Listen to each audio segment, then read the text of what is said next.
इंसान के सुख दुख उसके मरने के बाद उसके साथ ही खत्म हो जाते हैं। अत्याचार करना गलत है, लेकिन अत्याचार सहना भी गलत है। जुर्म करना और जुर्म को छिपाना दोनों ही अपराध हैं। और जुर्म को छुपाना उस बीज की तरह से है जो एक और जुर्म को जन्म देता है, उसके पनपने की संभावना को बढ़ा देता है। और जिस किसी से भी अपराध होता है वो ना सिर्फ अपने लिए बल्कि दूसरों के लिए भी भविष्य में खतरे के बीज बो देता है। और अपराध की ये फसल जब कटती है तो कई जिंदगियां, कई परिवार इसकी भेंट चढ़ जाते हैं। ऐसे ही मूक दर्शक बनने और उसके घातक परिणाम भुगतने की कहानी कहता है हमारा आज का ये क्राइम पेट्रोल डायल 100 का एपिसोड। मैम, यहाँ पड़ी लाश को देखकर किसी ने कंट्रोल रूम में फोन किया था। जब हम यहाँ पहुंचे तो हमने देखा कि 18-19 साल के लड़के की लाश पड़ी है।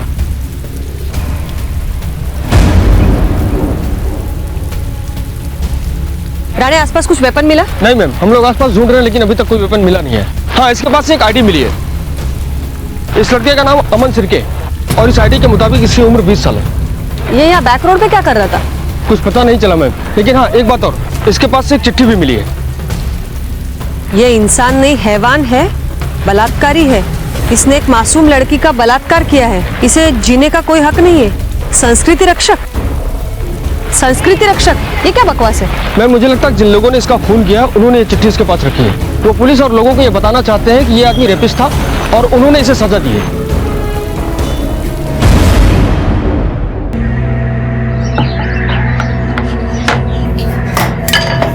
क्यों, ये क्या है? हिंदुस्तान का नक्शा बनाया तूने? पता है कि तेरा भैया ये रोटी भी खुशी से खा लेगा, लेकिन है कहाँ वो? अब तक नहीं आया। लगता है आज भी ओवर टाइम कर रहा हो। आ गया। अच्छा, वो बड़ी लंबी उम्र है तेरी। अभी तेरी बात निकाली और तू आ गया। आजा।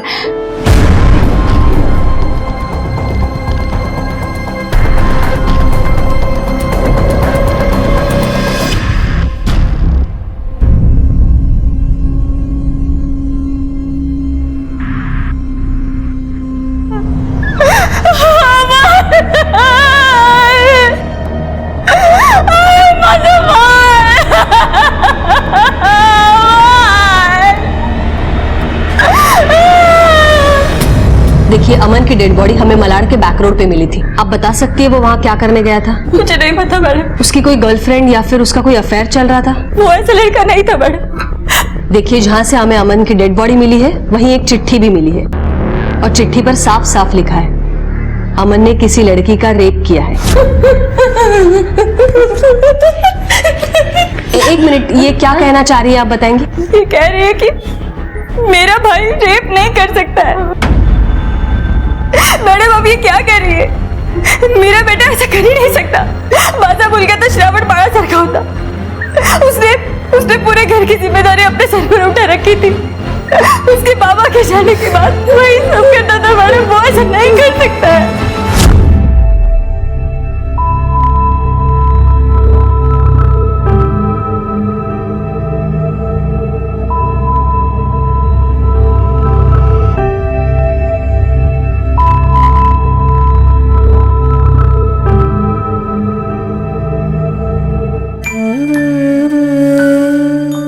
मुझे पता है कि तू आगे पढ़ना चाहती, लेकिन पढ़ाई के लिए बेटा पैसे चाहिए।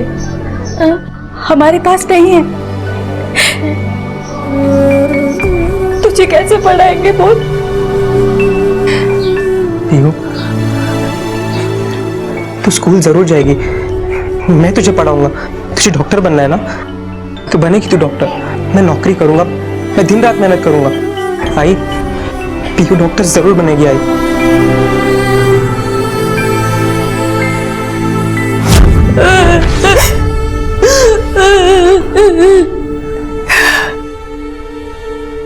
अपने हंसने खेलने पढ़ाई करने की उम्र में उसने नौकरी पसंद की। पता है क्यों? क्योंकि वो हम दोनों की सेवा कर सके, हमें पैसों की कभी कमी ना हो। वो ऐसा नहीं कर सकता। कल अमन कहाँ पर था? मुझे नहीं पता मैडम। शाम को 5 बजे वो घर से निकलता था। उसकी रात की शिफ्ट होती थी। सुबह 4-5 बजे आ जाता था। कभी अगर ज्यादा काम हुआ तो थोड़ी बहुत देरी हो जाती थी। हमें लगा आ जाएगा, लेकिन नहीं आया, नहीं आया।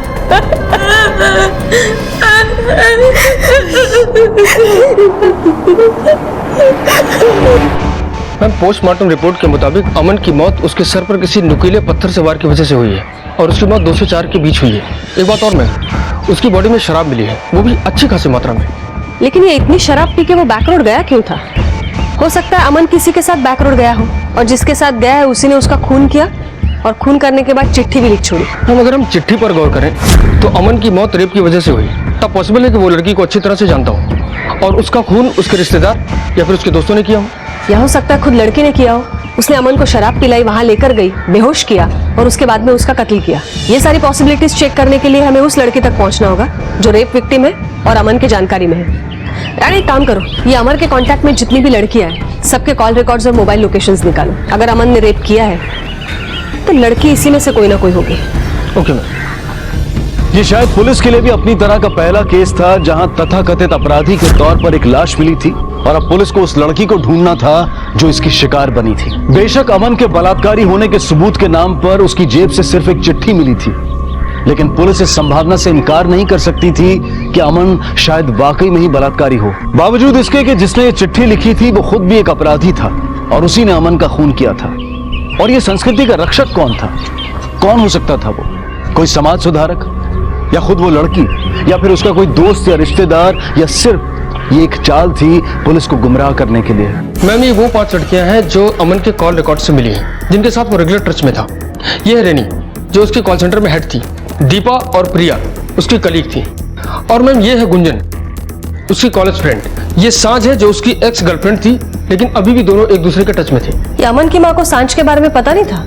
नहीं मैम, हमने अमन के कॉल सेंटर से भी पता किया था, तो पता चला कि वहां से रात को 8 बजे तबीयत खराब करके निकला था। तभी उसे बोरीवली से आईसी कॉलोनी के पास से एक पीछे से कॉल आया और उसके मोबाइल लोकेशन के मुताबिक उसकी last location Malad west back road ही थी। अमन के बॉडी से शराब मिली, तो इसका मतलब है उसने मलाड, नायगांव या फिर बोरीवली में से किसी वाइन शॉप से शराब खरीदी थी या फिर वहां के किसी बार में शराब पी। एक काम करो, ये तीनों एरिया के वाइन शॉप और बार सबके सीसीटीवी फुटेज निकालो, देखो उसके साथ कोई है या नहीं है। हो सकता है ये रेप की बात एक कहानी हो और ये संस्कृति रक्षक के नाम पे हमें कोई गुमराह करने की कोशिश कर रहा हो, या हो सकता है बात सच भी हो। जो भी हो, दोनों सूरतों में खूनी को तो ढूंढना पड़ेगा।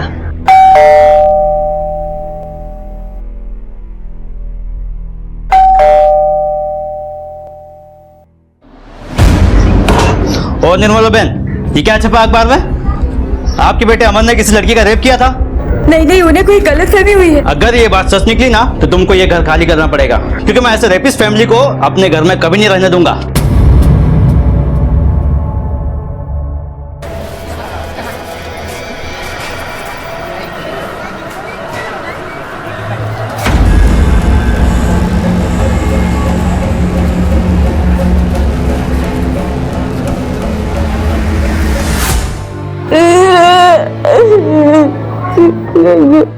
मैम, ये मलाड के वाइन शॉप का फुटेज है। इसके बाद ये मलाड के बैक रोड पर गया जहाँ कोई सीसीटीवी नहीं है। रानी, ये तो कंफर्म है कि ये अकेला नहीं था और जिसने भी खून किया है वो बहुत स्मार्ट है। उसने अमन को पहले खूब घुमाया और उसके बाद में उस एरिया में लेके गया जहाँ पे सीसीटीवी कैमरा नहीं है। तो अब क्या करें मैम? इससे तो हमारे हाथ कुछ लगा नहीं।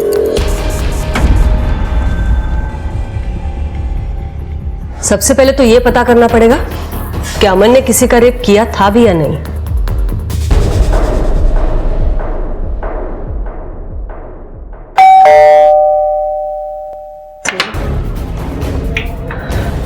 ये रीनी का घर है, हमें उससे कुछ बात करनी है।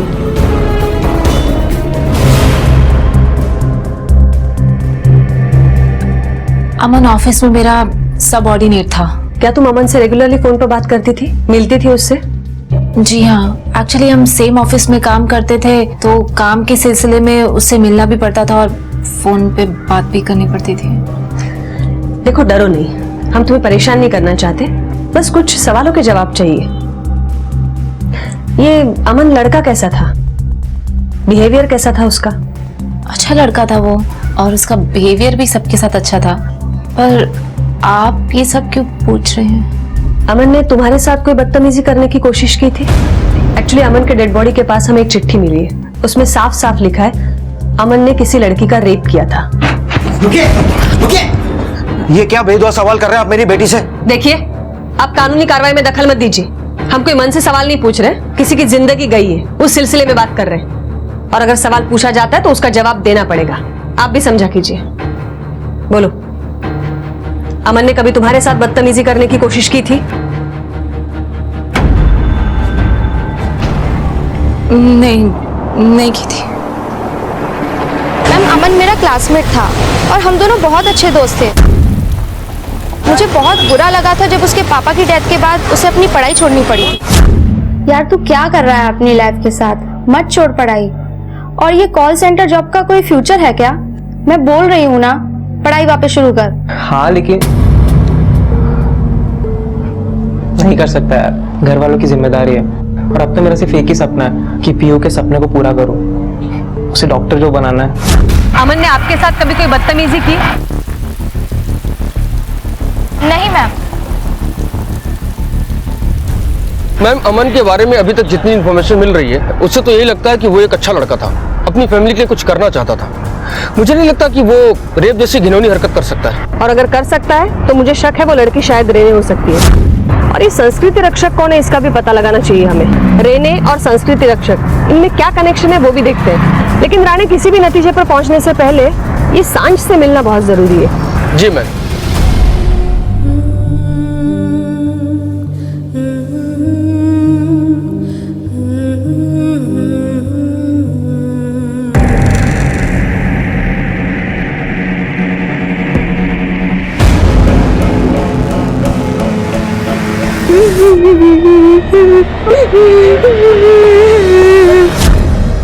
ये क्या बात हुई?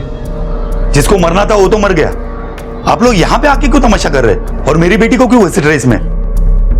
इन सब में मेरी बेटी का कुछ लेना देना नहीं है। देखिए, हम किसी को घसीट नहीं रहे, ड्यूटी कर रहे हैं हमारी। और जहां से अमन की डेड बॉडी मिली है वहीं से चिट्ठी भी मिली थी, और चिट्ठी में साफ साफ लिखा है उसने किसी लड़की का रेप किया था। और अगर वाकई अमन ने रेप किया है तो वो लड़की और उसकी फैमिली सस्पेक्ट बनते हैं, समझा?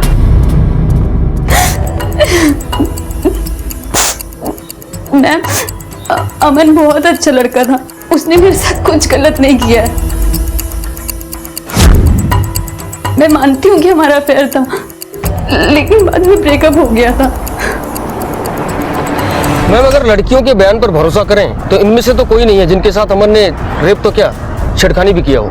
राणे, लेकिन हम यकीन के साथ नहीं कह सकते कि इनमें से किसी लड़की का रेप नहीं हुआ है या फिर अमन ने वाकई रेप किया है। रेप केसेस में मोस्टली प्रॉब्लम यही होती है कि लड़कियां सामने नहीं आती है, कंप्लेंट तक दर्ज नहीं करवाती है। मुझे तो अब भी उस पहली वाली लड़की पर शक है, रेने। वो हमसे जरूर कुछ छुपा रही है। हेलो, ओके, ठीक है। मैम, सिटी हॉस्पिटल में अटेम्प्ट टू सुसाइड का केस आया है।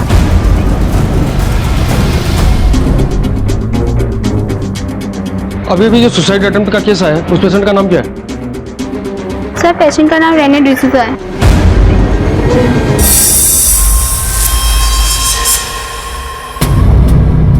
इसका मतलब है हमारा शक सही निकला। अमन ने तुम्हारे साथ जबरदस्ती करने की कोशिश की थी?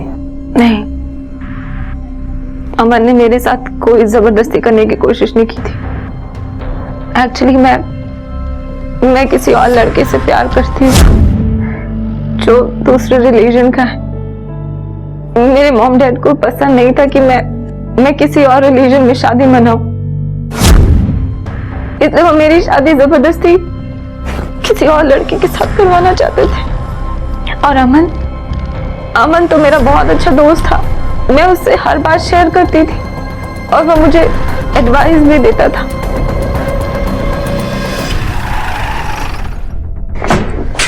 राणा, इन पांचों लड़कियों में से कोई नहीं है। इसका मतलब है जिस लड़की पर रेप किया गया है उसका नंबर कॉल रिकॉर्ड्स में नहीं है। हो सकता है वो या तो जान पहचान वाली हो या फिर आस पड़ोस वाली। ये 90% रेप केसेस में प्रेगनेंसी के चांसेस होते हैं जिसको बाद में अबॉर्ट करवाया जाता है। ये जनकल्याण नगर और आसपास के एरिया में जितने भी क्लिनिक्स है सबका 6 महीने का डेटा निकालो, देखो कोई अबॉर्शन हुआ है कि नहीं। Okay ma'am. Ma'am, Malvani area number 2 से कॉल आया था, उस एरिया में एक मर्डर हुआ है।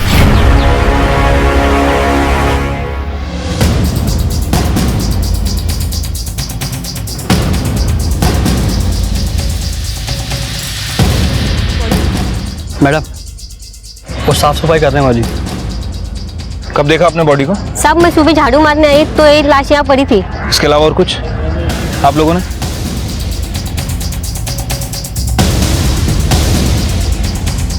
ये संस्कृति रक्षक कौन है जो कानून हाथ में लेके लोगों को मार रहा है? बॉडी की इंफॉर्मेशन निकालो, शिनाख्त करने के लिए जरूरी है। इसके पास कुछ आईडी तो मिला नहीं है। ये आसपास के एरिया में रहता होगा, शायद इलीगल दारू का काम करता हो, कोई ना कोई जरूर पहचानता होगा।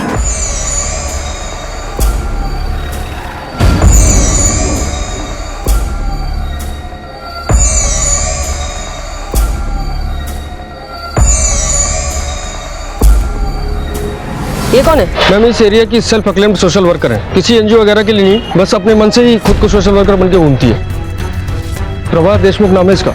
आप पहचानती है इसे? अरे इसे कौन नहीं पहचानता, दीना नाम है इसका। हमारे यहाँ गाँव की दारू बेचता था, अच्छा हुआ साला मर गया। इसकी दारू पी के ना कितने लोग बीमार पड़े, कितने कितने मर गए। जिसने भी मारा होगा ना इसको, बहुत पुण्य का काम किया है। कितने लोग मरते और पता नहीं। अमन के कत्ल के बाद दीना की लाश मिली और उसके पास भी एक चिट्ठी थी जिसमें लिखा था कि किसी संस्कृति के रक्षक ने उसके बुरे कर्मों के लिए और संस्कृति की रक्षा करने के लिए दीना का कत्ल कर दिया है। क्या वाकई ये किसी संस्कृति सुधार गिरोह का काम था जो कानून को अपने हाथ में लेकर न्याय के नाम पर अपराध कर रहा था? और इस संस्कृति रक्षक को निर्मला और उसकी बेटी की यातनाएं नहीं दिखी? ऐसे ढेरों सवाल थे जिनके जवाब अभी ढूंढने थे, और हासिल ये था कि पुलिस के पास फिलहाल कोई संदिग्ध तक नहीं था। मैम, दीना शिंदे की पोस्टमार्टम रिपोर्ट के हिसाब से उसके सर के पीछे किसी नुकीले पत्थर से हमला किया गया। इसका मतलब है दीना और अमन दोनों का खून एक ही तरीके से किया गया है। दोनों को पीछे से पत्थर मारा गया और फिर चिट्ठी छोड़ी गई।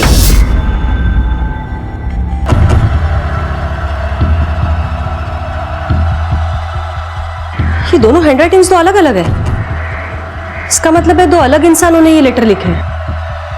कहीं ऐसा तो नहीं है किसी गैंग का काम है? मैम, मैंने मालवानी के क्लिनिक में पता किया तो पता चला कि 19 साल की सना नाम की एक लड़की का अबॉर्शन करवाया गया था। यह सना के घर का एड्रेस। कदम, ये दीना के कॉल रिकॉर्ड्स और मोबाइल लोकेशन ट्रैक करो। Okay ma'am. राणे, इस एड्रेस पे चलते हैं। Yes ma'am. अरे मैडम कितनी बार बोलूं, ये मेरा ही घर है और यहाँ कोई सना नहीं रहती है। देखिए, हो सकता है लड़की का नाम कुछ और हो। आपकी बेटी का नाम क्या है? मैडम जी, मेरी कोई बेटी ही नहीं है। राणे, ये क्लिनिक में बदनामी से बचने के लिए उसने गलत एड्रेस लिखवाया है और मुझे तो लगता है सना नाम भी गलत है। एक काम करो, क्लिनिक का सीसीटीवी फुटेज निकालो, लड़की का स्केच बनाओ, खबरियों को दो, सबको काम पे लगाओ। जी मैम। क्लिनिक के सीसीटीवी में जो लड़की दिख रही थी उसका पता हमारे खबरी ने लगा लिया है। उस लड़की का नाम सना नीलम है, वो जनकल्याण नगर में ही रहती है। और हमारे खबरी ने एक और इन्फॉर्मेशन दी है कि जनकल्याण नगर में ही 15-16 साल की एक और लड़की रहती थी, सुनहरी नाम की, जो अपने मौसी मौसा के घर रहती थी। पिछले 2 महीनों से गायब है मैम।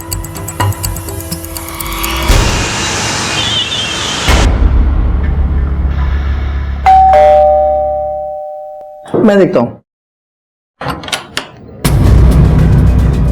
सुनहरी आप ही की भतीजी है ना? उससे बात करनी है, हमें बुलाइए। सुनहरी यहाँ नहीं रहती। आपके अलावा उसका कोई है भी नहीं, अनाथ है वो। यहाँ नहीं है मतलब क्या? वो जिसके साथ भाग गई है ना, आप उससे पता कीजिए। अच्छा, तो आपको ये भी नहीं पता है कि वो किसके साथ भाग गई है? आपको कोई चिंता ही नहीं है उसकी? पुलिस में कंप्लेंट तक नहीं दर्ज करवाई है आपने? मैडम, उसके भागने से हमारी बहुत बदनामी हुई है। आप अब ये चाहती है कि मैं खुद ढिंडोरा पीटूं ताकि जिनको पता नहीं उनको भी पता चल जाए और हम कहीं मुंह दिखाने के लायक ना रहे? देखिए मैडम, मैं आपसे हाथ जोड़ के विनती करता हूँ, आप चले जाइए यहाँ से प्लीज।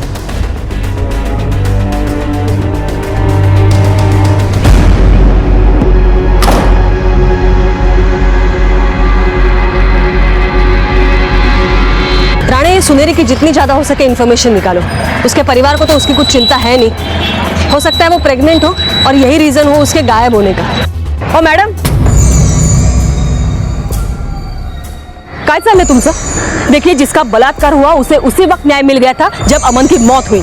फिर क्यों आप मेरे एरिया में आके घर घर जाके लड़कियों को परेशान कर रहे हो? अमन और दीना जैसे लोगों को मरना ही जरूरी है। उनके कातिलों को ढूंढ के आपको क्या फायदा? देखिए, अमन और दीना ने अगर गुनाह किया है तो उसके लिए कानून है। इस तरह कानून हाथ में नहीं ले सकता है कोई। और अपराधी चाहे संस्कृति रक्षक हो या भक्षक, अपराधी अपराधी होता है, उसकी जगह जेल में होती है। वैसे आप क्यों पैरवी कर रही है खूनी की? आप भी संस्कृति रक्षक है क्या? मैं किसी की रक्षक विक्षक नहीं हूँ और मुझे इसमें फंसाना भी मत।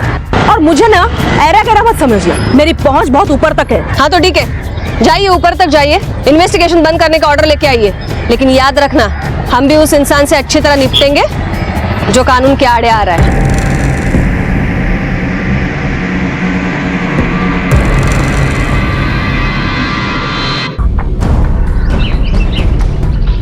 मैम, दीना के कॉल रिकॉर्ड में ज्यादातर नंबर उससे काम से रिलेटेड लोगों के हैं, लेकिन मैम एक ऐसा नंबर सामने है जिससे दीना लगातार कांटेक्ट में था, और एक कॉल तो उसकी मर्डर के जस्ट पहले आया है। किसका नंबर है?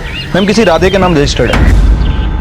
हाँ मैडम, दीना से मेरी बात होती थी। उसने मुझसे पैसा लिया था जो वापस नहीं कर रहा था, और उस रात भी मैंने उसे पैसे के लिए ही फोन किया था। तो अबे अभी दिमाग मत सरका, मैंने बोला ना पैसा दूंगा करके। अरे कितने साल से हम काम कर रहे हैं, अरे कुछ तो भरोसा होना चाहिए ना। मुझे ऐसा लगा कि किसी ने उस पर हमला किया होगा। मैं हेलो हेलो कर रहा था, लेकिन थोड़ी देर बाद अपने आप फोन कट गया, और अगले दिन मुझे पता चला कि किसी ने दीना का खून कर दिया। उसकी किसी के साथ कोई दुश्मनी? गलत काम करने वालों का दुश्मन तो उनका काम ही होता है। एक हो तो बोलू ना, पता नहीं कितने लोगों के साथ पंगा लिया था उसने। ठीक है, तुम जा सकते हो, लेकिन शहर के बाहर मत जाना। जी। सुनेरी के मामले में कुछ क्लू मिला? हाँ मैम, मैंने सुनेरी की पड़ोसियों से पूछताछ की। थोड़ा सा पेट तो निकला था उसका साहब, दुपट्टे से छुपाते थे, पर साहब आजकल ये सब कहाँ छुपता है? हाँ साहब, वो माँ बनने वाली थी और इसीलिए उसे हमने घर से निकाल दिया।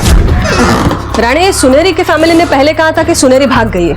उसके बाद में उन्होंने कहा वो प्रेग्नेंट थी, इसलिए उन्होंने उसे घर से निकाल दिया। ये लोग झूठ क्यों बोल रहे हैं? कहीं कोई और मामला तो नहीं है? मैम, दीना के पड़ोसी से बातचीत की है। मैम, पता चला है कि दीना और प्रभा देशमुख, इन दोनों की आपस में बनती नहीं थी। उन दोनों में काफी झगड़े भी हुए हैं। ये प्रभा तो अपनी मर्जी से लीडर और समाज सेवक होकर घूम रही है ना? कहीं ऐसा तो नहीं है कि लोगों की नजर में अपनी इमेज अच्छी करने के लिए खून कर रही है? ये अमन और प्रभा दोनों का क्या कनेक्शन है, पता करो जरा। हेलो, क्या?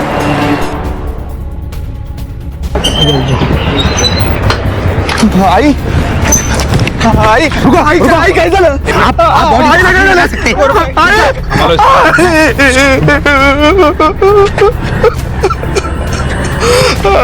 इंसान ने किया तो इसके पास भी जरूर कोई चिट्ठी मिलेगी। बॉडी चेक करा जरा, बगा चिट्ठी है का। आसपास देखो कहीं चिट्ठी है या नहीं।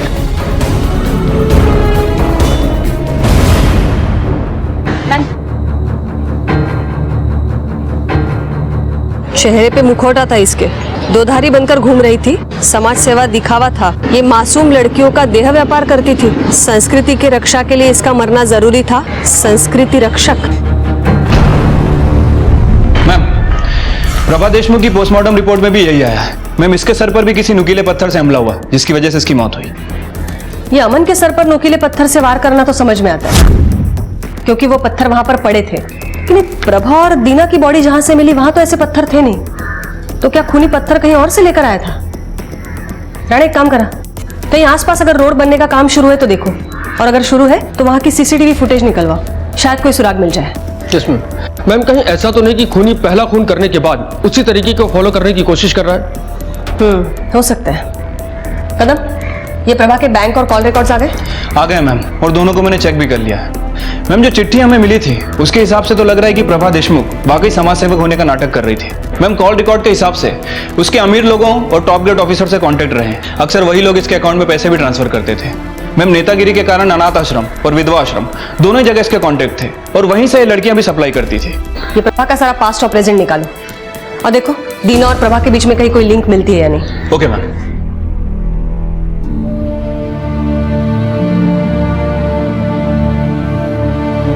हम पुलिस के पास तो चले जाएंगे बेटा, पुलिस आकर उन्हें धमका भी देगी, लेकिन फिर वो हमारा जीना हराम कर देंगे। अच्छा नहीं होगा, नहीं जा सकते। ले ले, दे।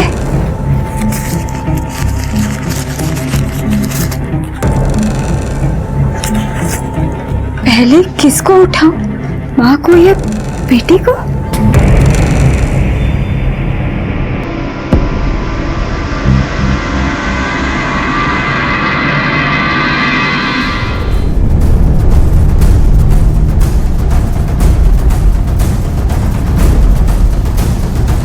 लेकिन कौन है, दिख नहीं रहा है इसका चेहरा ठीक से। ओनर की इंफॉर्मेशन निकाली? यस मैम, मैम, राधे की कार है। जब हमने राधे के बारे में इंफॉर्मेशन निकाली तो पता चला कि ये कार राधे के नाम रजिस्टर्ड है।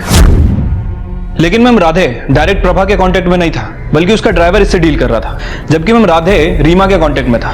मैम मुझे लगता है कि ये मर्डर राधे के ड्राइवर ने किया है। राधे का ड्राइवर है ना तू? हाँ। घर में कौन कौन है तेरे? घर में आई, बाबा, बीबी और 2 छोटी छोटी बेटी है। ये सब क्यों पूछ रहे हो? मैंने कुछ नहीं किया ना। अब तो जेल में सड़ेगा ना, तो उनका ध्यान कौन रखेगा? मैं क्यों जाऊंगा जेल में? मैडम कुछ भी नहीं किया। एक नहीं 3 खून किए तूने। सबूत है हमारे पास। जिस पत्थर से वार हुआ है वो नुकीला पत्थर तूने उठाया था। इससे पूछताछ करने की जरूरत नहीं है, जुर्म साबित हो चुका है। अंदर डालो इसे। नहीं मैडम तुम्हारे पैर पड़ता हूँ, मुझे कुछ भी पता नहीं, मैंने कुछ भी खून नहीं किया है। वो प्रभा है ना, प्रभा, वो राधे साहब को लड़कियां सप्लाई करती थी, अलग अलग होटल में लाती थी। मैडम मैं खाली पैसा वसूल करने का काम करता था, वो भी राधे साहब बोलते तभी। और जिस दिन दीना का खून हुआ ना, उस दिन मैंने कॉल किया है, राधे साहब ने नहीं। हेलो दीना भाई, और राधे साहब के पैसे का क्या हुआ? अरे मुझे बोले तो पूछने के लिए, कब देंगे आप पैसे? तो फिर राधे ने झूठ क्यों बोला था कि कॉल उसने किया था दीना को? मैडम मेरा ड्राइवर झूठ बोल रहा है। झूठ वो नहीं तू बोल रहा है। हमारे पास उन सारे होटल का फुटेज है जहाँ से तू प्रभा से लड़कियां मंगवाता था। चलो मान लिया मैं लड़कियां मंगवाता था, ये भी मान लिया कि ड्राइवर ने दीना को फोन किया था, लेकिन इससे ये साबित नहीं होता कि खून मैंने किया है। ये भी साबित होता है, क्योंकि हमारे पास वो भी फुटेज है जहां तूने नुकीला पत्थर उठाया था। देख इसे।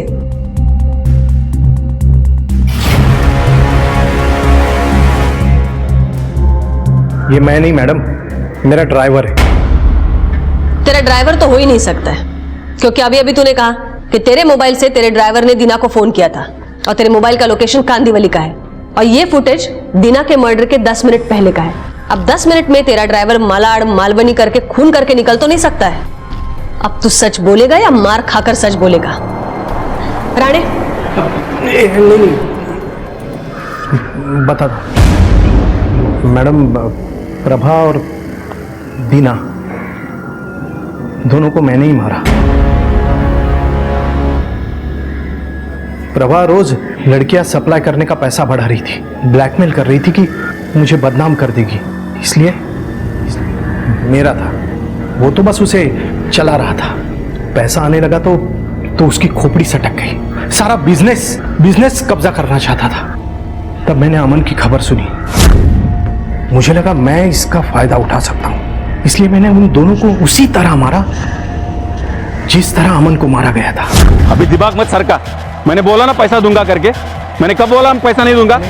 दोनों की बॉडी के पास संस्कृति रक्षक नाम से जानबूझकर मैंने चिट्ठी छोड़ी ताकि आप लोग मुझ तक ना पहुंच पाओ। दीना और प्रभा के कत्ल का केस सुलझ गया था, लेकिन उसके सुलझने से अमन का केस और उलझ गया था, क्योंकि अगर राधे ने अमन का कत्ल नहीं किया था तो फिर अब ये कौन संस्कृति रक्षक था जो अब तक उनकी पहुंच से बाहर था, और क्या वाकई में अमन ने बलात्कार किया था? आखिरकार सुनहरी की तलाश में पुलिस उस हॉस्पिटल जा पहुंची जहां उसने बच्चे को जन्म दिया था, और जैसा कि अक्सर बलात्कार पीड़ित और उसके परिवार वाले करते हैं, बच्चे से निजात पाने के लिए उसे हॉस्पिटल में ही छोड़ दिया गया, और हॉस्पिटल वालों ने उसे अनाथ आश्रम भेज दिया। पुलिस ने हॉस्पिटल से अनाथ आश्रम का पता लिया और बच्चे को रिकवर किया। सुनहरी और उसके परिवार पर दबाव बनाया और बलात्कारी का पता लगाने के लिए बच्चे का डीएनए अमन के डीएनए से मैच कराने का फैसला किया गया। मेरा बॉयफ्रेंड था मैडम, बहुत प्यार करती थी मैं उससे। प्रेग्नेंट हो गई तो मौसी ने मुझे घर से निकाल दिया। मुझे कुछ समझ में नहीं आ रहा था, पेट पे बच्चा लेके कहाँ जाती है, इसलिए अबॉर्शन करा दिया। मौसी शादी के लिए मान गए और मुझे वापस घर में रख लिया। झूठ बोल रही हो तुम, हमने सारी डिटेल्स निकाली है तुम्हारी, कोई बॉयफ्रेंड नहीं है तुम्हारा। अमन ने जिस लड़की का रेप किया था वो तुम हो। नहीं, प्रेग्नेंट हो गई तो मौसी ने घर से निकाल दिया और अमन का खून कर दिया। ये क्या बात कर रही है मैडम? हमने ऐसा कुछ नहीं किया है। पाटिल मैडम,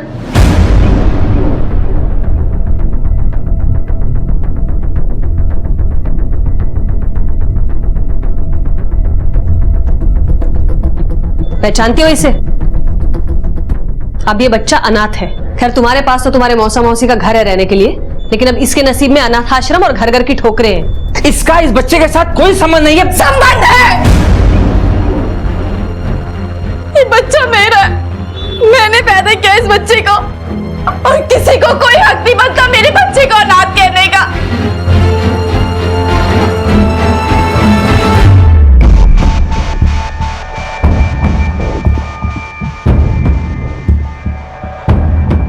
रेप हुआ था मेरा। कब हुआ था? पिछले नवरात्रे अष्टमी पर जब गरबा खेलने जा रही थी। रेप हुआ था मेरा। कब हुआ था? पिछले नवरात्रे अष्टमी पर जब गरबा खेलने जा रही थी। क्या कहा था उसने? कह रहा था अगर तुम चिल्लाए तो गर्दन रेत देंगे। कहीं वो ये तो नहीं था? नहीं, उसे बहुत अंधेरा था, कुछ भी अच्छे से दिखाई नहीं दे रहा था। वो पीछे से आया और मेरे मुंह पर कपड़ा डाल दिया और उसके बाद पर इस लड़के को मैंने कई बार देखा है। जब मौसा जी ने मुझे नए गांव डिलीवरी के लिए भेजा था तब कई बार मैंने इसे रास्ते में देखा था।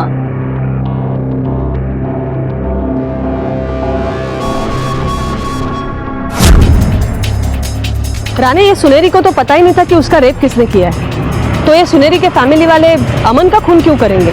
एक और तरीका है अमन ने रेप किया है या नहीं किया है ये पता लगाने का। कौन सा मैम? DNA test. ये सुनेरी के बच्चे का डीएनए और अमन का डीएनए मैच कराओ। जी।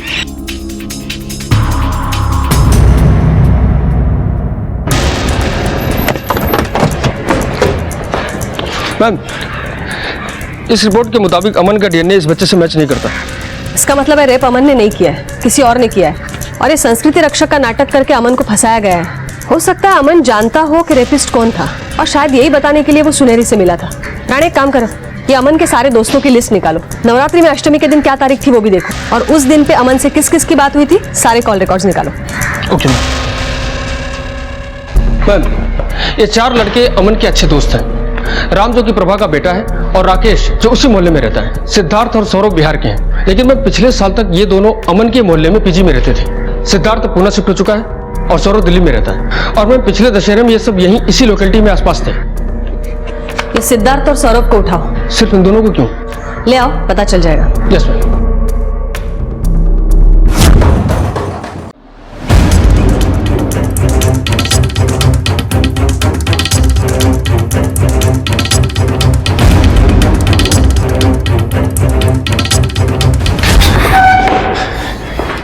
गर्दन रेट देंगे, यही कहा था ना तूने उससे? मैं तो उसी दिन समझ गई थी जिसने रेप किया है वो बिहार का है। अब अमन के 2 दोस्त निकले बिहार के, एक सिद्धार्थ और एक तू। और सिद्धार्थ तो दिल्ली में पला बड़ा है, इसलिए वो गर्दन को गला बोल रहा था। और तू तो 2 साल पहले बिहार से आया है, इसलिए गर्दन ने पीछा नहीं छोड़ा तेरा और फंस गया। अमन के मर्डर के 1 दिन पहले और 1 दिन बाद तूने अपना मोबाइल बंद रखा था क्योंकि कोई ट्रैक ना कर सके, लेकिन तेरा लैपटॉप जब स्कैन किया तब पता चला कि 1 दिन पहले मुंबई की ऑनलाइन टिकट बुक की थी तूने और नवरात्रि में अष्टमी वाले दिन भी सबसे लास्ट तूने ही बात की थी अमन से। देख, अब सच बोल दे वरना तेरा डीएनए तो सच बोल ही देगा। मैडम, मैं दशहरे के पहले दिन से उसे रोज देखता हूँ। उसने बताया कि लड़की प्रेग्नेंट हो गई है और मां बनने वाली है। मैडम, अमन बार बार बोलता था कि मैंने उस लड़की के साथ बहुत गलत किया। मुझे डर लगने लगा था कि कहीं वो अपना मुंह ना खोल दे। मैं मुंबई आया, शराब पीकर हम दोनों मलाड के बैक रोड पर टहलने निकल गए। कोई गलती नहीं है उसकी, लेकिन फिर भी सबसे चिट्ठी फेर दी। कोई गलती नहीं है। और मैंने वो चिट्ठी इसलिए छोड़ी थी ताकि आपको लगे कि उसने रेप किया है और मर्डर पे आप लोगों का कोई ध्यान ना जाए। एक जुर्म छुपाने के लिए तूने और एक जुर्म किया। 18 साल की लड़की पर बलात्कार किया और अपने दोस्त की भी जान ले ली। तो जैसे इंसान को तो कड़ी से कड़ी सजा मिलनी चाहिए। अमन ने सुनहरी से हमदर्दी रखी, लेकिन वो हिम्मत नहीं दिखाई कि वो जुर्म के खिलाफ आवाज उठाता और उसकी इसी गलती ने उसे मौत दी। समाज की नजरों में उसे बलात्कारी बना दिया और उसकी मां और बहन को दर दर की ठोकरें खाने के लिए मजबूर कर दिया। सौरभ को अमन के कत्ल और सुनहरी के बलात्कार के लिए और राधे को दीना और प्रभा के कत्ल के लिए गिरफ्तार किया गया। ये दोनों इस वक्त जुडिशियल कस्टडी में हैं। जब भी कहीं कुछ गलत होता देखें तो आवाज जरूर उठाएं, बजाय ये सोचने के कि हमारा इससे क्या वास्ता, हमें इससे क्या लेना देना। क्योंकि अगर यही धारणा सबके मन में घर कर गई तो शायद जुर्म का अगला शिकार हम भी हो सकते हैं। देखते हैं हमारे आज के एपिसोड की दूसरी कहानी।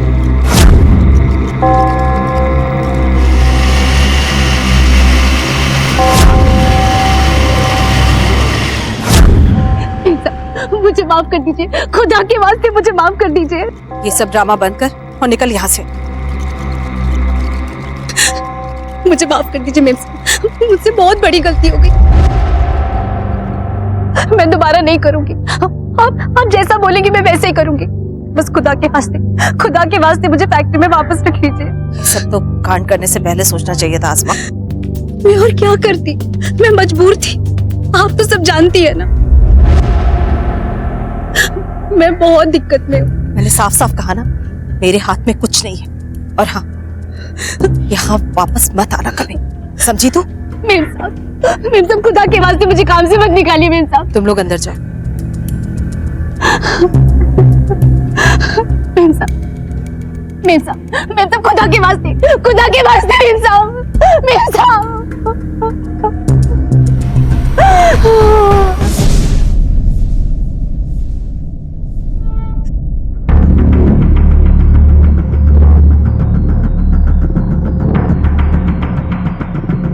सुशीला। जी मेम साहब। इन्हें जाकर अपना कमरा दिखा दो। ठीक है। तुम लोग जाकर रेस्ट करो, कुछ चाहिए होगा तो बता देना। ठीक, चलो।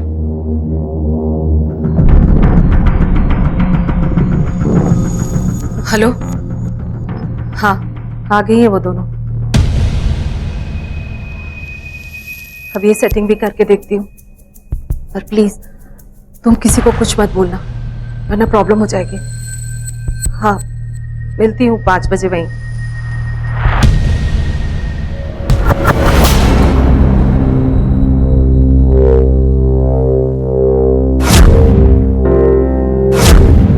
भैया हमारी बात मानो, हमें बस एक बार साहब से मिलने दो, बहुत दिक्कत में है। साहब ने मना किया है, आप अंदर नहीं जा सकते। हमारी गलती क्या है और साहब ऐसा क्यों कर रहे हैं? हमारी बात समझने की कोशिश करिए, हमें बस एक बार। तुम आपकी तय मत करो।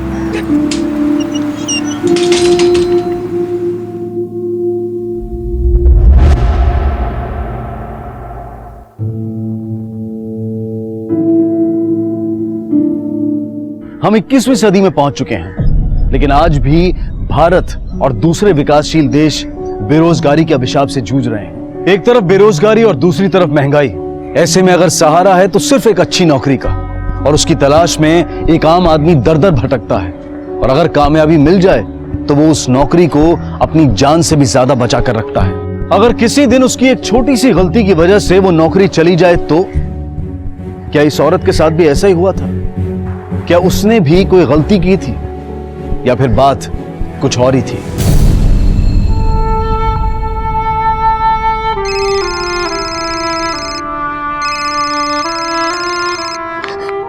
हेलो।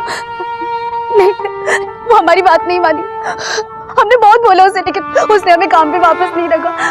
अल्लाह कसम।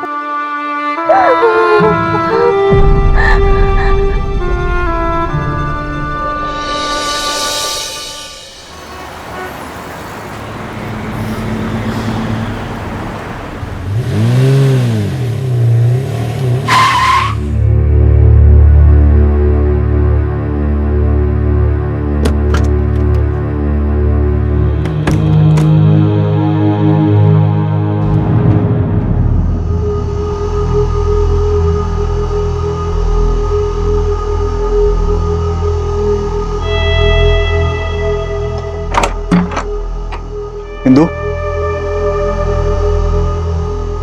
मैनर्स भूल गए हो क्या तुम? बिना नॉक किए अंदर कैसे आ गए? शायद तुम भूल गई हो कि हम दोनों का बेडरूम है।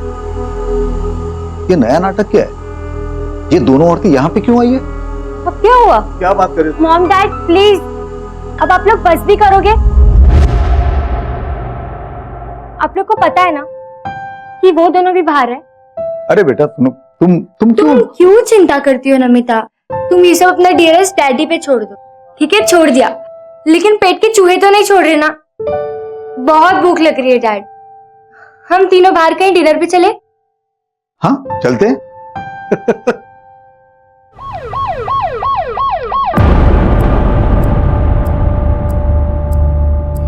शायद उस औरत के साथ भी ऐसा ही हुआ था। नौकरी वापस ना मिलने की वजह से वो इतनी मजबूर हो गई थी कि उसने शराब का सहारा लेना चाहा। पुलिस ने उस औरत की लाश को पोस्टमार्टम के लिए भेज दिया, और अब सबसे बड़ा सवाल यह था कि ये औरत कौन थी और इसकी हत्या किसने की थी।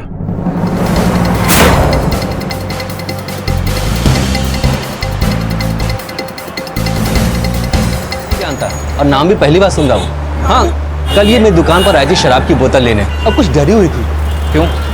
देखने में शराबी लग रही थी। नहीं सर। थैंक यू सर, ये है विक्टिम का postmortem report. Sir, postmortem report. और पूरी बॉडी पर छोटे छोटे स्ट्रगल के निशान। हाँ सर, और पुराने घाव भी हैं और सिगरेट के निशान तो जगह जगह हैं। मतलब इसके साथ बहुत सालों से बुरा बर्ताव हो रहा था। हाँ सर, वो शराब की दुकान का मालिक भी कह रहा था कि वो देखने में काफी डरी डरी लग रही थी। सर, पोस्टमार्टम रिपोर्ट के हिसाब से उसकी बॉडी में अल्कोहल नहीं मिला है। सर, इसका मतलब ये हुआ कि मर्डर के 24 घंटे पहले तक उसने शराब को हाथ भी नहीं लगाया था। उसके फोन से कुछ मिला? नहीं सर, फोन पूरी हो सकता है वो वहीं की रहने वाली हो। तुम दादरी जाओ और वहां की पुलिस से कांटेक्ट करो। उनकी मदद से तुम्हें इसके घर का पता मिल सकता है, क्योंकि दादरी बहुत छोटी सी जगह है। मुझे लग रहा है कि इस टिकट और उसके मर्डर में कोई ना कोई कनेक्शन तो है। Okay sir.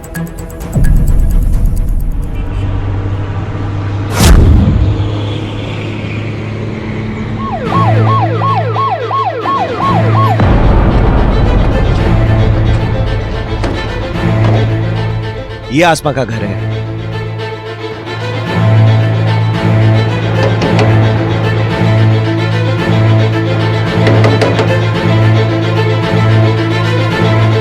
बेटा, आसमान अंसारी का घर यही है? अरे कौन है? वो क्यों नहीं खोलती? क्यों नहीं खोली? तुम आसमा के पति हो? हाँ तो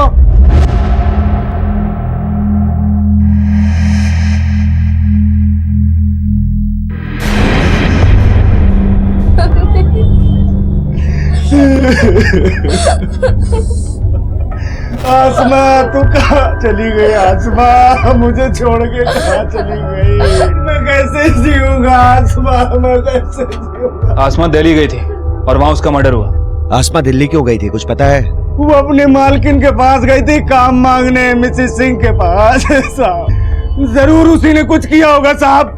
मैं उस औरत को नहीं छोड़ूंगा साहब, नहीं छोड़ूंगा उस औरत को साहब, नहीं छोड़ूंगा। मैं उस औरत को जान से मार डालूंगा साहब। मेरे आसमा को उसने मारा। फैजल और आसमा के बारे में कुछ जानते हो? हाँ साहब, वो 1 महीना पहले ही यहाँ आए थे। फैजल है ना साहब, 1 नंबर का शराबी है। अब सब क्या बताऊं, इनके घर से तो रोज मारने पीटने की और रोने की आवाजें आती है। अब घर के अंदर क्या चलता है ये किसको पता होगा? गांव के लोग कह रहे हैं कि फैजल 1 नंबर का शराबी है, पूरे दिन शराब के नशे में धुत रहता है। गांव में ज्यादातर लोग उससे बात भी नहीं करते। वर्मा साहब, ऐसे लोगों को दुश्मन बनाने में ज्यादा टाइम नहीं लगता है। आप एक काम कीजिए, यहाँ रहकर फैजल पे नजर रखिए। वो कह रहा था आसमा दिल्ली गई है किसी मिसेस सिंह से मिलने। वो अपने मालकिन के पास गई थी काम मांगने, मिसेस सिंह के पास। मैं दिल्ली जाकर सिंह फैमिली से बात करता हूँ।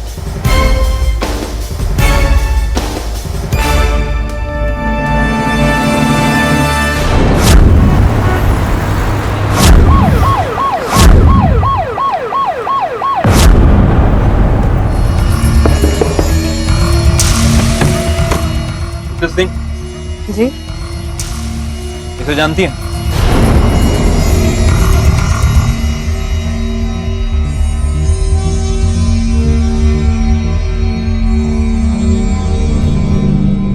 पर आसमा को हुआ क्या?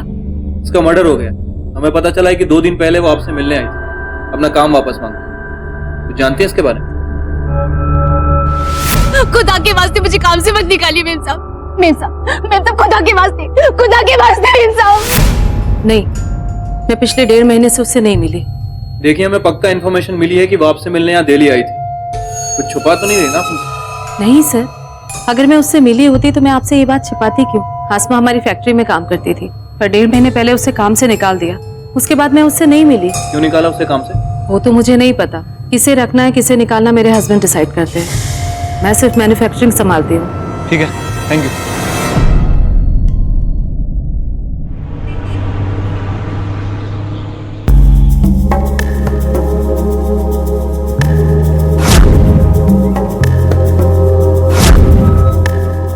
ये कमल सिंह का ऑफिस किधर है? आसमा का खून हो गया? अरे बाप रे, ये तो बड़ी दुख की बात है। तो आपका ये मानना तो नहीं है कि उसके खून के पीछे मेरा हाथ है? देखिए सर जी, वो मेरे फैक्ट्री में काम करती थी बस। आसमा को फैक्ट्री से क्यों निकाला आपने? कामचोर थी, असल में उसको नौकरी करनी नहीं थी। आसमा काम मांगने वापस आई थी ना। तो फिर तुम्हारा वॉचमैन ये क्यों कह रहा था कि उसके मर्डर के 2-3 घंटे पहले वो तुमसे मिलने आई? हो सकता है आई होगी, लेकिन मुझसे नहीं मिली। आप चाहिए तो सीसीटीवी फुटेज चेक कर लीजिए। वो तो हम चेक करेंगे ही। फिलहाल हमें आपके फैक्ट्री के वर्कर से बात करनी है। बिल्कुल सर जी, अरे पूरी फैक्ट्री आपकी है, आप जिसे चाहे जो चाहे पूछ सकते हो। कहीं जाने की तैयारी है क्या? जा नहीं रहा हूँ, बस जाते रहता हूँ काम के सिलसिले में, इसलिए तैयार रखा है, बस उठाया चल पड़ा। ठीक है जी। सर जी, आसमा तो बहुत मेहनती लड़की थी और उसका वो पति, वो तो घर पे बैठा रहता और उसके पैसे पे सिर्फ दारू पीता रहता था, और अगर वो पैसे ना देती तो बेचारी को बहुत मारता था। वो अपनी बेटी को भी पढ़ा रही थी और अपने पति का खर्चा भी उठा रही थी, और उसके लिए ये नौकरी वापस मिलना बहुत जरूरी था। एक नंबर की कामचोर थी वो, हमेशा मीम साहब और साहब जी को मस्का लगाती रहती थी। इस फैक्ट्री में काम का माहौल कैसा है? कमल और इंदु अच्छे लोग हैं ना? अच्छे नहीं साहब, वो लोग तो बहुत अच्छे हैं, और खासकर कमल साहब, वो तो हम सबको अपने परिवार की तरह मानते हैं। बस उनकी यही बात इंदु मैम साहब को ज्यादा पसंद नहीं। कब से काम कर रही हैं यहाँ पे? कुछ 2-3 महीनों से। पर क्या? कुछ नहीं सर। बोलिए, क्या बोलना चाहती हैं? सर, हो ना हो इस फैक्ट्री में कुछ ना कुछ अजीब जरूर चल रहा है। सर, कमल सिंह ने सारी बातों का जवाब सीधे सीधे दिया, लेकिन उसकी बीवी इंदु, सर ऐसा लग रहा था कि कुछ ना कुछ छुपा रही है। और सर, फैक्ट्री के सारे वर्कर कमल को ज्यादा पसंद करते हैं, लेकिन इंदु से उन्हें उतनी ही प्रॉब्लम है। आसमा की बॉडी हमें जहां मिली है वो जगह कमल के घर और फैक्ट्री के बीच में है। ठीक है, सबके कॉल रिकॉर्ड निकलवाओ। कोई तो ऐसा होगा जो आसमा से टच में था और जानबूझकर हमसे छुपा रहा है। आसमा के कॉल रिकॉर्ड आ गए? फिलहाल तो नहीं सर, थोड़ा वक्त लगेगा। जैसे आते हैं मुझे बताओ। Okay sir.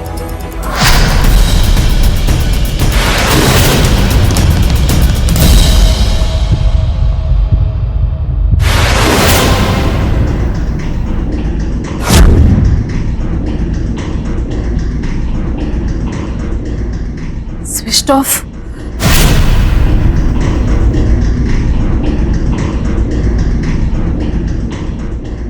क्यों बंद कर रखा है?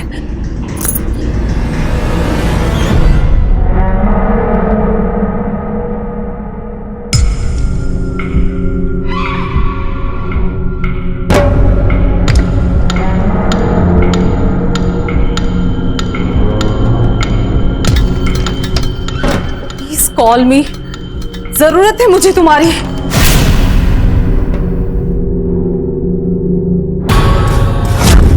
कहाँ हो तुम?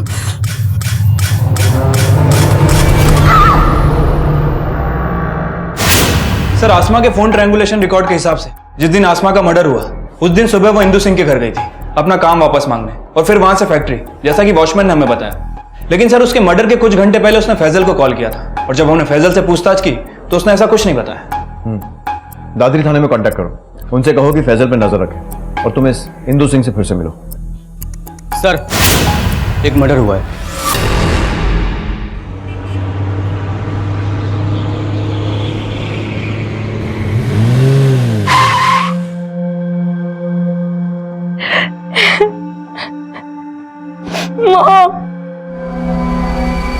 सच को चाहे जितना मर्जी छुपा लिया जाए, लेकिन एक ना एक दिन वो बाहर आ ही जाता है, और इंदु सिंह के झूठ का सच भी बाहर आ चुका था। पुलिस की तहकीकात से ऐसा लग रहा था, लेकिन इससे पहले कि पुलिस उनसे कुछ पूछताछ कर पाती, किसी ने इंदु सिंह के घर में घुसकर उन्हें जान से मार दिया। एक और खून, एक और राज, एक और कातिल। वो क्या राज था जो इन दोनों के मर्डर्स के साथ दफन हो गया? क्या इंदु सिंह और आसमा के मर्डर्स के बीच में कोई कनेक्शन था? क्या जो दिखाई दे रहा था वो एक छलावा था, या फिर सच का एक पहलू? सर, जब मैं स्कूल से आई थी तो मॉम वहाँ फ्लोर पे सब जगह खून फैला हुआ था सर। मैंने आवाज दी थी, पर साहब, मैं सोई हुई थी, फिर मैं बाहर आई तो मीम साहब जमीन पर गिरी हुई थी और उनके सर से खून बह रहा था मीम साहब के। फिर मैंने आपको फोन किया साहब, और उसके बाद नमिता बेबी घर आई थी। जब मर्डर हुआ तब तुम दोनों कहाँ थे? हम दोनों फैक्ट्री में। पता नहीं साहब, इंदु के साथ ये सब किसने किया। थोड़ा ऊंचा बोलती थी, गुस्सा बड़ा जल गया था, लेकिन गुस्से के लिए कोई इसको मार दे ऐसा तो नहीं लगता। आसमा दादरी से दिल्ली आती है अपनी नौकरी वापस मांगने, इंदु सिंह से मिलती है, लेकिन इंदु हमसे ये बात छुपाती है। मैं पिछले 1.5 महीने से उससे नहीं मिली। फिर अस्मा को कोई मार देता है, यानी कि वो या तो बहुत हड़बड़ी में था या फिर बहुत ही शातिर। सर मैंने मर्डर वेपन को फॉरेंसिक के लिए भेज दिया है, जल्दी रिपोर्ट आ जाएगी। सर एक बात तो कंफर्म है कि जिसने भी इंदु का मर्डर किया वो उससे काफी गुस्से में था, काफी बुरी तरह से सर पे वार किया गया। लेकिन लगता नहीं कि कातिल मर्डर करने के इरादे से घर में आया था, क्योंकि ना तो घर में कोई फोर्स एंट्री हुई है ना ही कुछ चोरी हुई है। ऐसा लगता है कि वो इंदु सिंह को बहुत अच्छे से जानता था। सर जिस दिन इंदु का मर्डर हुआ उस दिन सुनीता और हेमा ये दोनों फैक्ट्री में थी। सुशीला के बयान के मुताबिक वो घर में थी, अपने कमरे में सो रही थी। सर ऐसा कैसे हो सकता है? उसी घर में इंदु का मर्डर हो जाता और इसे पता भी नहीं चलता। सर कहीं ऐसा तो नहीं कि इस मर्डर में सुशीला भी इन्वॉल्व है? हो सकता है, लेकिन इसके अलावा और भी बहुत सारे लोग हैं जिनके पास मोटिव था इंदु सिंह का मर्डर करने का। आसमा का पति फैजल, या फिर फैक्ट्री का कोई वर्कर, या फिर सुनीता या हेमा। सर सुनीता और हेमा इन दोनों को इंदु ही अपने घर लेकर गई थी। सर ये दोनों ऐसा क्यों करेंगे? अजीब बात तो वही है कि फैक्ट्री के सिर्फ 2 ही वर्कर्स क्यों उसके घर में रह रहे थे। इन सब पे नजर रखो, पता करो कि ये कहाँ जाते हैं, किससे मिलते हैं। फैजल का फोटो लो और आसपास पूछताछ करो, और दादरी पुलिस स्टेशन में कहो कि पता करें कि फैजल इंदु सिंह के मर्डर के टाइम पर कहाँ था। Okay sir. हाँ सर, एक लड़के को देखा था, हाँ उनके दरवाजे पर खड़े होकर उनके घर को घूरता रहता था। मैंने 1-2 बार पूछा भी, लेकिन वो भाग गया।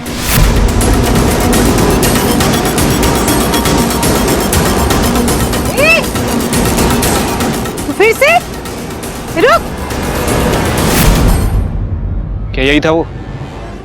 नहीं सर, सर मैंने बताया ना आपको, वो लड़का था, वो 14-15 साल का लड़का था, और इस आदमी को तो मैंने पहले कभी देखा भी नहीं। उसका स्केच बनवा सकते हो आप? हाँ सर, ट्राई कर सकती हूँ। ठीक है। पता नहीं सब कौन है ये, पहले कभी देखा नहीं इसको। बेटा तुमने? नहीं सर, मैंने भी इसे कभी नहीं देखा।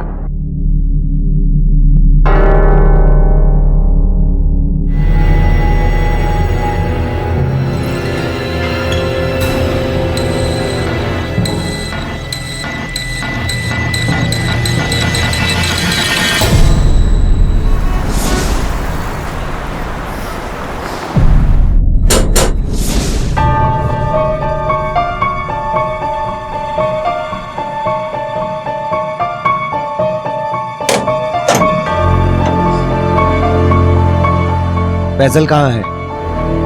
अब्बू अब्बू तो बाहर गए हैं। पिछले 2 दिन से हम अकेले हैं। ये चोट कैसे आई? सना तुम यहाँ पे नहीं रह सकती, लेके चलो इसे।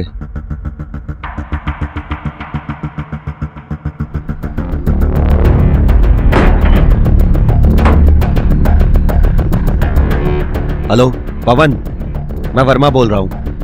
फैजल 2 दिनों से गायब है और उसकी बेटी को भी नहीं पता है कि वो कहाँ है।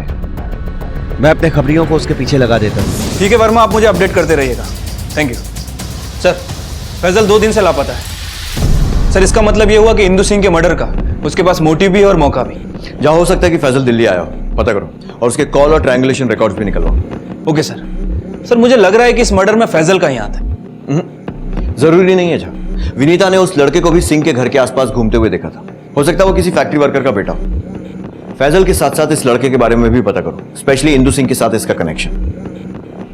जहाँ केस जितना साफ दिख रहा है उतना है नहीं, कोई तो राज है जिससे अभी भी पर्दा उठना बाकी है।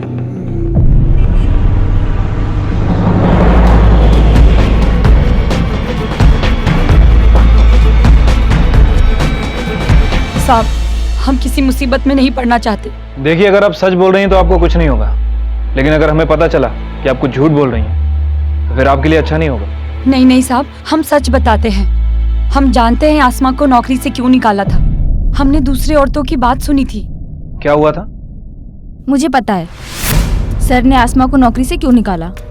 वो क्या है ना, कमल सर अब उससे ऊब गए थे, क्योंकि अब हम जो आ गए उनके पास।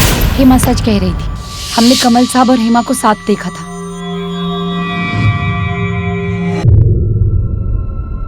साहब ये तो सब औरतों को पता है इस फैक्ट्री में। अब कमल सर के बारे में कोई कुछ कहता नहीं था बस। कमल की वाइफ इंदु जानती थी इस बारे में? हाँ, उन्हें इस बात से कोई दिक्कत भी नहीं थी, तभी तो वो हमें अपने साथ घर लेके गई। लेकिन इंदु हेमा और सुनीता को अपने घर लेकर क्यों गई? सर जी, हेमा को तो मैडम सर के लिए ही लेकर गई थी, और सुनीता तो उनकी खबरी थी। फैक्ट्री में सर पे नजर रखती थी और घर जाके मैडम को खबर देती थी। और एक दिन कमल सर की नजर सुनीता पे भी पड़ गई।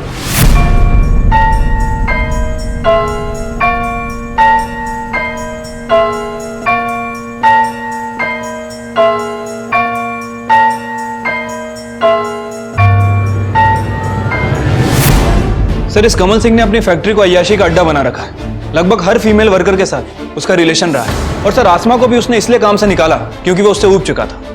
इसका मतलब कहीं ये तो नहीं है कि आसमा ने इंदु को कमल की सच्चाई बताई, इंदु ने कमल को कन्फ्रंट किया हो और गुस्से में आकर कमल ने आसमा को मार दिया हो? नहीं सर, फैक्ट्री के वर्कर के हिसाब से इंदु इन सब चीजों के बारे में जानती थी। सर, हेमा जिसके साथ कमल का रिलेशन है और सुनीता जिसके साथ कमल रिलेशन बनाना चाहता है, इन दोनों को ही वो अपने घर ले आई थी। सर, एक पत्नी अपने पति को अय्याशियों का बढ़ावा क्यों देगी? सर, थोड़ा अजीब लगता है।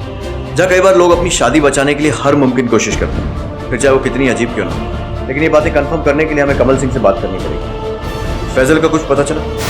नहीं सर, उसका फोन स्विच ऑफ है, लेकिन मैंने खबरियों को अलर्ट कर दिया।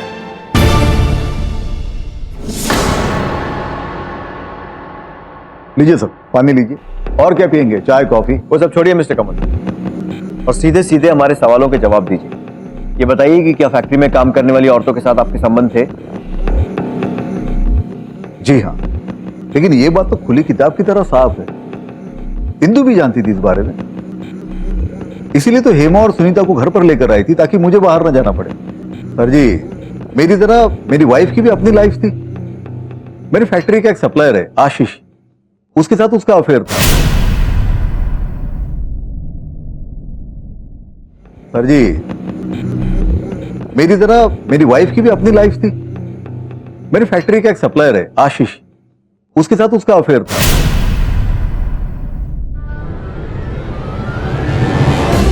बेटा डरो मत, खुलकर बताओ, पापा मम्मी बहुत लड़ते थे? लड़ते थे सर, पर कपल्स के बीच लड़ाई होना तो नॉर्मल है ना। मॉम डैड की अपनी अपनी लाइफ थी, it's not a big deal. आजकल डिवोर्स होना या अलग होना कोई बड़ी बात नहीं है। फिर मॉम डैड इस शादी में सिर्फ मेरे लिए ही साथ में थे। जब भी डैड घर से बाहर जाते थे, मैं उन्हें बहुत मिस करती थी। इसके लिए मॉम ने ये सब किया, डैड ज्यादातर घर पे रहे, और इसलिए मॉम हेमा और सुनीता को घर ले आई। दोनों पति पत्नी को एक दूसरे के जीने के अंदाज से कोई परेशानी नहीं थी, तो फिर इंदु सिंह का मर्डर किस कारण से हुआ था? और यह आशीष कौन था? आखिर क्या कनेक्शन था फैक्ट्री की मालकिन और उसी फैक्ट्री के वर्कर के मर्डर के बीच? पुलिस पता कर रही थी, लेकिन अब तक की तहकीकात और सारे सबूत इशारा कर रहे थे फैजल की तरफ। पुलिस फैजल को ढूंढ रही थी और आखिरकार उन्हें फैजल के बारे में एक टिप मिली। अरे एक चाय देना भाई। अरे एक चाय दो यार, कब से मांग रहे हैं।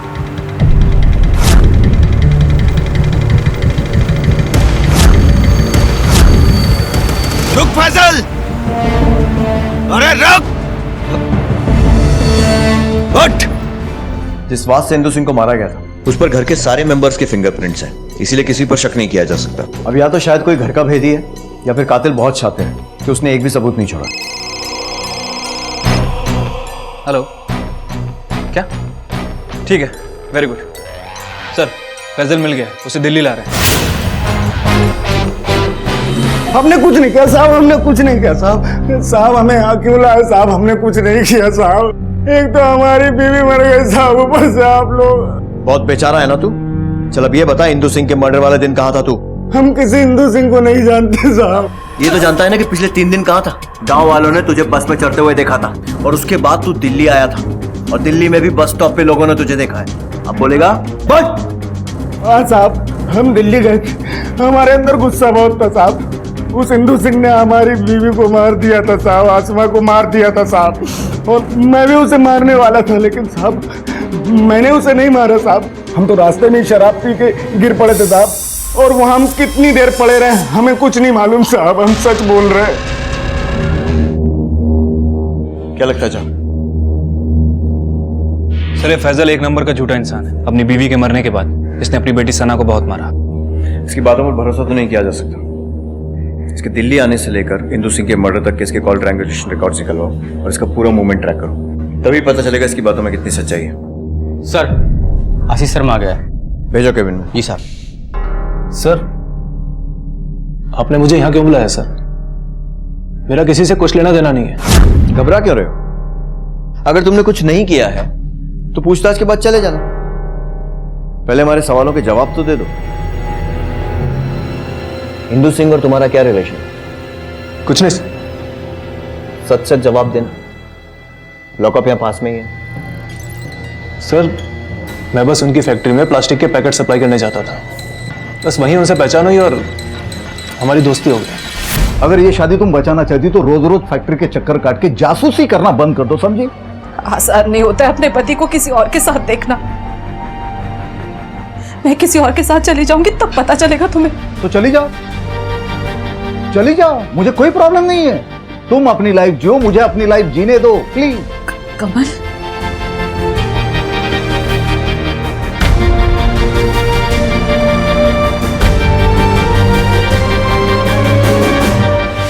और फिर बात दोस्ती से आगे बढ़ गई और तुम दोनों में अफेयर हो गया। नहीं सर। लेकिन जब तुम्हें पता चला कि इंदु तुमसे नहीं बल्कि अपने पति कमल से प्यार करती है तो तुम्हें गुस्सा आ गया और तुमने उसे मार दिया। नहीं सर, मैंने ऐसा कुछ नहीं किया। सर मेरे और इंदु के बीच में दोस्ती से ज्यादा और कुछ नहीं था सर। या तो तुम झूठ बोल रहे हो या फिर वो लोग जिन्होंने तुम दोनों को साथ में देखा था। इंदु का पति कमल सिंह और ये इंदु के फोन कॉल रिकॉर्ड्स, क्या ये सब झूठ है? सर ना तो वो झूठे हैं और ना मैं। अफेयर का झूठा नाटक। इंदु तुम पागल हो गई हो क्या? आशीष प्लीज, मेरे लिए, हमारी दोस्ती के लिए। कमल को जब ये पता चलेगा कि हम दोनों साथ हैं तो उसे मेरी इंपॉर्टेंस रियलाइज होगी और वो मेरे पास वापस आ सकता है। तुम्हें मेरे इस नाटक में साथ देना होगा आशीष, प्लीज। सर मैं ये नाटक नहीं करना चाहता था, लेकिन दोस्ती की खातिर मैं मान गया। कमल और बाकी सब लोगों को लगने लगा कि इंदु और मेरे बीच में कुछ है, लेकिन सर वही हुआ जो मैंने सोचा था। कमल को इस बात से कोई फर्क ही नहीं पड़ा, बल्कि उसकी अय्याशियां तो और ज्यादा बढ़ गई। सर मैंने इंदु से कहा था कि हमें ये नाटक बंद कर देना चाहिए, लेकिन वो नहीं मानी। अच्छी कहानी है, लेकिन अगर तुमने इंदु को नहीं मारा तो उसके मरने के ठीक एक दिन पहले अपना फोन स्विच ऑफ क्यों कर लिया था और डिस्कनेक्ट भी करवा दिया? सर वो उन दिनों मेरे फोन पे अचानक बहुत सारे ब्लैंक कॉल्स आने लगे थे, वो भी अलग अलग लैंडलाइन नंबर से। सर मैंने उसकी पुलिस कंप्लेंट भी की थी, लेकिन वो नंबर ट्रेस नहीं हो पाए, इसीलिए मैंने अपना नंबर डिस्कनेक्ट किया और नया नंबर ले लिया। फिर कुछ दिन के लिए मैं शहर से बाहर गया बिजनेस के काम से, और जब मैं वापस आया तो मुझे इंदु के बारे में पता चला। मुझे बहुत बुरा लगा सर। ठीक है, फिलहाल के लिए जा सकते हो, लेकिन शहर छोड़कर मत जाना। जी सर।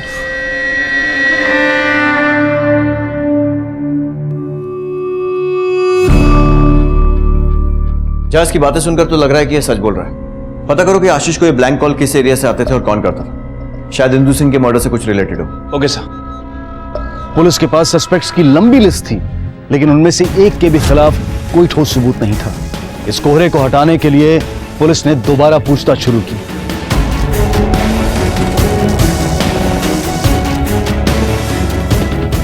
और आखिरकार कोहरा हटा। पूछताछ करने के बाद पुलिस को 2 सुराग मिले और दोनों को फॉलो करने के बाद जो सच सामने आया वो बेहद चौंका देने वाला था। सर आशीष को जितने भी ब्लैंक कॉल आए थे वो एक ही एरिया के अलग अलग पीसीओ से किए गए थे। सर उनमें से एक पीसीओ के मालिक ने इस लड़के को पहचान लिया। सर ये वही लड़का है जो आशीष को बार बार कॉल कर रहा था। हमारी एक टीम उस एरिया में इस लड़के के बारे में पूछताछ कर रही है। सर उम्मीद है कुछ हाथ लगे। जहां आशीष और इस लड़के के बीच में जरूर कुछ हुआ होगा, शायद इंदु सिंह को लेकर। इसीलिए ये इंदु सिंह के घर के आसपास भी छुपा हुआ था। हो सकता है कि इंदु सिंह के मर्डर में इसका कुछ हाथ हो, लेकिन इसका मोटिव क्या हो सकता? और कहीं ऐसा तो नहीं है कि आसमा के खून से भी इसका कुछ लेना देना है? इन सारे सवालों के जवाब अब यही दे पाएगा। सना, क्या तुम्हारे अब्बू तुम्हारी अम्मी को मारते थे?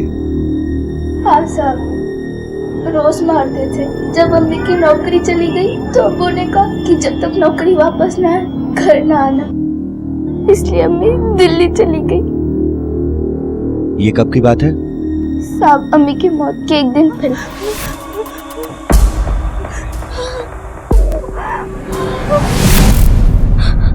माफ कर दीजिए साहब, हमने आपको पहले कुछ नहीं बताया, हम बहुत डर गए थे। कोई बात नहीं बेटा, हम समझ सकते हैं। और जब हमने फैजल के फोन ट्रायंगुलेशन रिकॉर्ड को चेक किया तो पता चला कि जिस दिन इंदु सिंह का मर्डर हुआ था फैजल की लोकेशन वहां की नहीं थी, लेकिन जब आसमा का मर्डर हुआ फैजल की लोकेशन वहीं की थी। आसमा के नाखून में जो स्किन रेसिड्यू मिला है, हो सकता है वो फैजल का हो। फोरेंसिक रिपोर्ट आ गई? नहीं सर, शाम तक आ जाएगी। एक मिनट सर। वर्मा, ठीक है सर। फैजल की बेटी सना ने बताया है कि फैजल ने आसमा को जान से मारने की धमकी दी थी।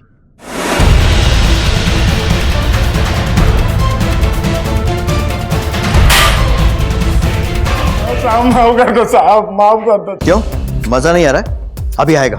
जब सिगरेट से जलाकर निशान बनाएंगे ना तो बहुत मजा आएगा। साहब मत मारो साहब, मत मारो साहब। देख, फोरेंसिक रिपोर्ट आने के पहले सब कुछ सच सच बता दे, वरना पूरी बॉडी पर इतने निशान बनाऊंगा सिगरेट से कि गिनती भूल जाएगा।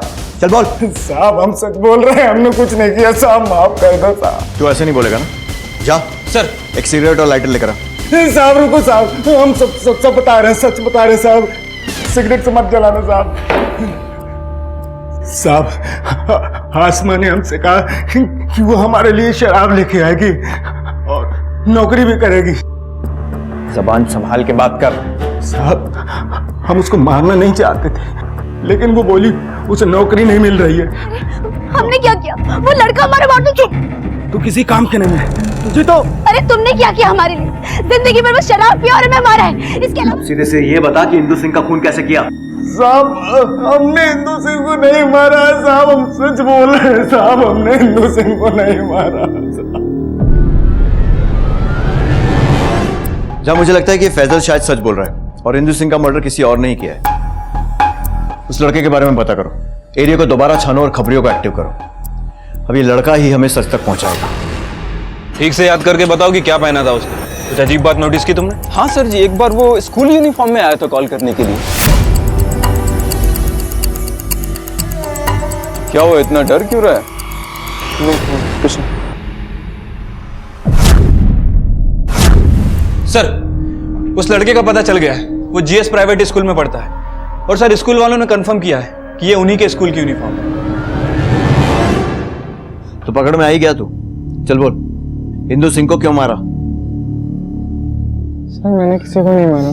देख, तुझे उसके घर के आसपास देखा गया, छुप छुप कर ताकाझाकी करता था ना, और आशीष को भी ब्लैंक कॉल्स तूने किए थे। छुपाने से अब कुछ नहीं होगा, सीधे से बता दे क्यों मारा उसे। सर मैं मानता हूँ मैं उन्हें मारने वाला था, पर फिर मैंने उन्हें नहीं मारा। चल ठीक है, मान लिया कि तूने नहीं मारा, लेकिन तू मारने वाला था। क्यों मारने वाला था? देख, जब तक तू खुलकर सारी बात नहीं बताएगा तेरा विश्वास तो हम बिल्कुल नहीं करने वाले। चल बोल बोल।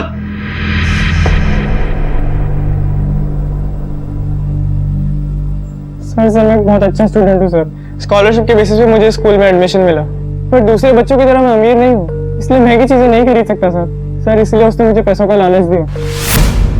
अरे पर मैं कैसे? तुम्हें पैसे चाहिए ना, वो मैं तुम्हें हर महीने दे दूंगी, बस तुम्हें मेरी मॉम को जान से मारना होगा।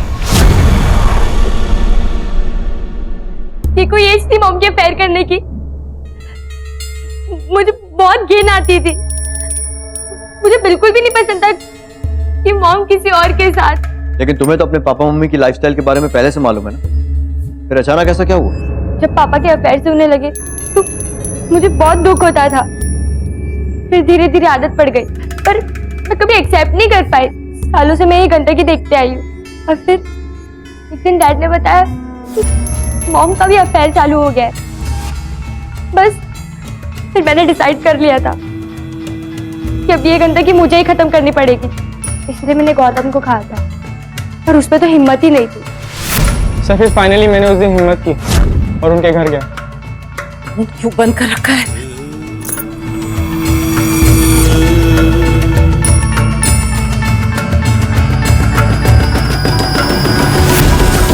गौतम को मैंने कब से बोला हुआ था, पर वो कुछ कर ही नहीं रहा था, और मॉम ने भी सारी बेशर्मी की हदें पार कर दी थी। उस दिन जब मैं स्कूल से लौटी तो मॉम उस आशीष के लिए बेचैन हो रही थी। प्लीज कॉल मी, जरूरत है मुझे तुम्हारी।